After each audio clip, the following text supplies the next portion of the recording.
여러분 안녕하십니까? 12월 26일 목요일 뉴스투데이 시작합니다. 내란 우두머리 혐의 피의자 윤석열 대통령이 공수처의 2차 출석 요구에도 결국 응하지 않았습니다. 체포영장 청구의 명분이 추가됐다는 분석이 나옵니다. 정혜인 기자입니다.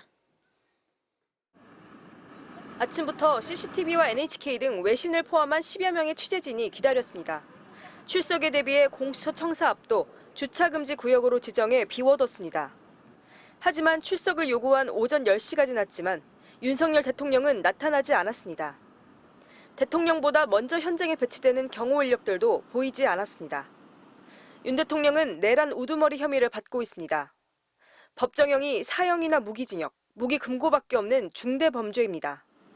그런데 윤 대통령이 지난 18일 공수처의 1차 출석 요구에 이어 이번 2차 출석 요구에도 응하지 않은 겁니다. 공수처 측은 대통령실에서 연락이 오지 않았다며 변호인 선임계 제출도 없었다고 밝혔습니다. 어제 하루 더 기다려보겠다고 했습니다. 그러다 오후 4시가 돼서야 윤 대통령이 공수처에 출석하지 않았다고 언론에 공지했습니다.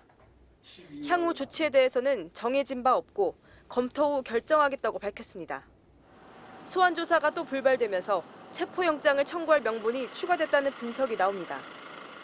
윤 대통령 측은 탄핵 심판이 우선이라며 당장 수사를 받을 의사가 없다는 뜻을 분명히 밝히고 있습니다. 내란이냐 아니냐를 수사관에게 설명할 그런 사안이 아니라는 것입니다. 물론